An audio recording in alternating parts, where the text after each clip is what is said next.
আসসালামু আলাইকুম। সবার আগে বাছাই করা 10টি আন্তর্জাতিক খবর জানিয়ে দেব। প্রথমেই থাকছে শিরোনাম, তবে তার আগে অনুরোধ থাকবে ভিডিওটিতে একটি লাইক দিবেন। ফিলিস্তিন জিন্দাবাদ জানিয়ে দিব হাতে থাকা সর্বশেষ আপডেট আন্তর্জাতিক সংবাদ। প্রথমেই সংবাদ শিরোনাম, ইসরায়েলে পাল্টা ব্যালিস্টিক ক্ষেপণাস্ত্র হামলা হুথির। এরপর জানিয়ে দিব যুক্তরাষ্ট্রের সঙ্গে সংলাপের স্থান ও উদ্দেশ্য সম্পর্কে জানালো ইরান। এদিকে একদিনের যুদ্ধবিরতি শেষ হওয়ার পরপরই কিয়েভে রুশ হামলা। আরও জানিয়ে দিব যুক্তরাজ্য থেকে পালালেন ইসরায়েলি পররাষ্ট্রমন্ত্রী।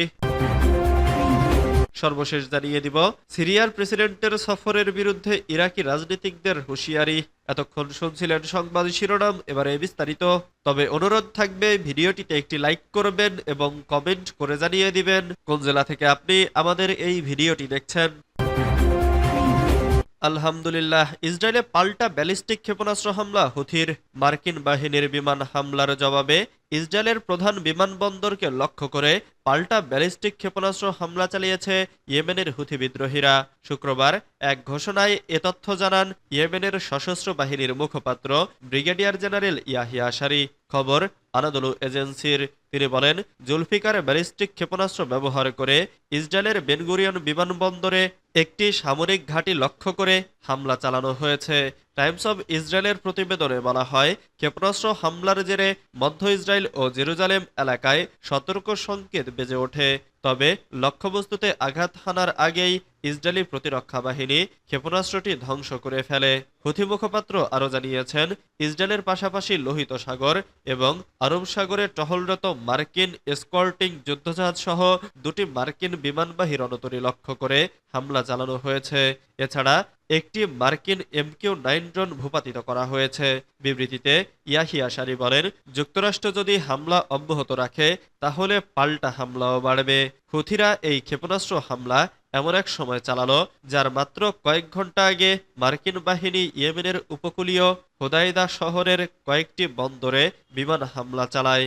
এতে কমপক্ষে 74 জন নিহত এবং 171 জন আহত হয়েছেন। মূলত এই হামলার জবাবেই ইয়েমেনি বাহিনী একটি সমন্বিত সামরিক অভিযান চালানোর জানান দেয়।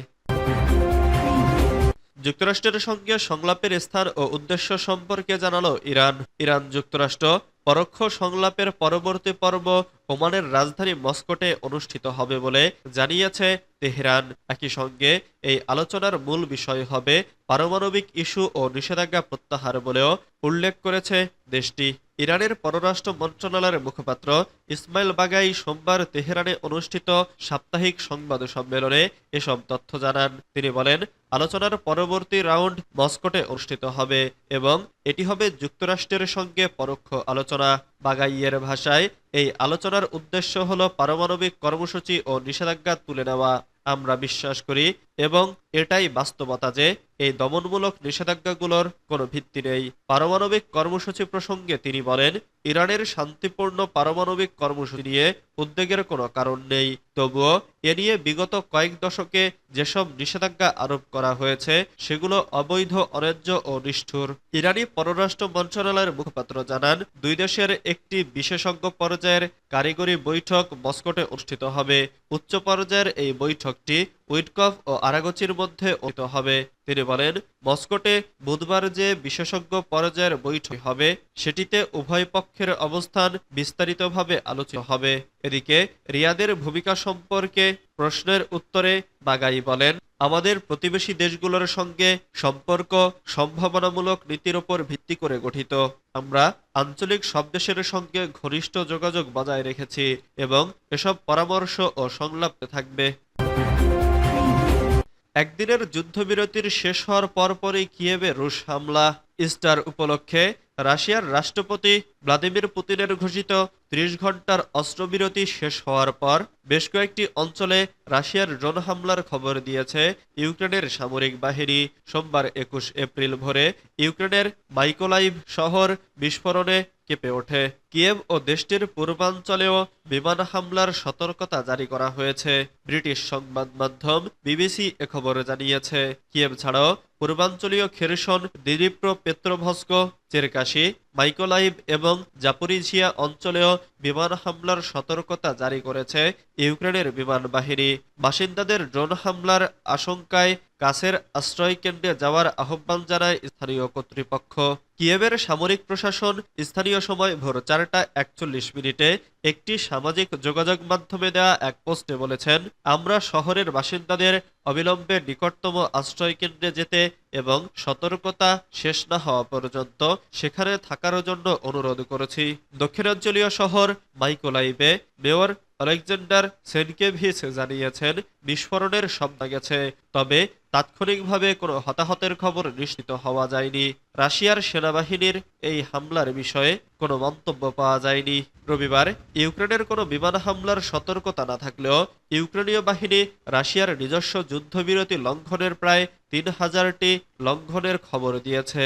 এর মধ্যে ফ্রন্টলাইনের পোকরোভস্ক অংশে সবচেয়ে বেশি আক্রমণ এবং গোলাবর্ষণ দেখা গেছে। যুক্তরাজ্য থেকে পালালেন ইসরায়েলি পররাষ্ট্রমন্ত্রী। সফর সংক্ষিপ্ত করে দখলদার ইসরায়েলের পররাষ্ট্রমন্ত্রী গিডিয়ন সার যুক্তরাজ্য থেকে পালিয়েছেন বলে জানিয়েছে কাতার ভিত্তিক সংবাদ মাধ্যম আল জাজিরা। লন্ডন ভিত্তিক মানবাধিকার বিষয়ক সংস্থা গ্লোবাল লিগ্যাল অ্যাকশন নেটওয়ার্ক জানিয়েছে, তারা আনুষ্ঠানিকভাবে গ্রেফতারি পরোয়ানা জারির আবেদন জানানোর পরই এই দখলদার পালিয়ে দ্রুত ইসরায়েলে চলে যান। জিএলএনএন ছাড়াও হিন্দ রজব ফাউন্ডেশনও তার গ্রেফতারি পরোয়ানার জন্য আবেদন জানিয়েছিল।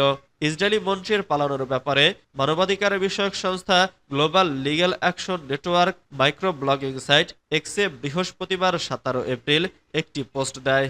এতে গিডিয়ন সারের একটি ছবি যুক্ত করে তারা লিখেছে, জরুরি, আমাদের জানানো হয়েছে গিডিয়ন সার তার সফর সংক্ষিপ্ত করে যুক্তরাজ্য থেকে পালিয়ে যাচ্ছেন। তিনি গুরুতর অপরাধের অভিযোগে চলমান তদন্তের একজন অভিযুক্ত। যদি তাকে দেখতে পান, লন্ডন মেট্রোপলিটন পুলিশকে অবহিত করুন। তবে অভিযুক্তের কাছে যাবেন না, কারণ তার সঙ্গে হয়তো সশস্ত্র নিরাপত্তারক্ষী রয়েছে। সিরিয়ার প্রেসিডেন্টের সফরের বিরুদ্ধে ইরাকি রাজনীতিকদের হুঁশিয়ারি। আসন্ন আরব লীগ সম্মেলনে অংশ নিতে সিরিয়ার অন্তর্বর্তীকালীন প্রেসিডেন্ট আহমেদ আল সারার ইরাক সফরের বিরোধিতায় সরব হয়ে উঠেছেন বাগদাদের প্রভাবশালী রাজনীতিকরা। ইরানপন্থী প্রভাবশালী কয়েকজন ইরাকি রাজনীতিক সিরিয়ার প্রেসিডেন্টের সম্ভাব্য এই সফরের বিরোধিতা করেছেন। রোববার ফরাসি বার্তা সংস্থা এএফপির এক প্রতিবেদনে এই তথ্য জানানো হয়েছে।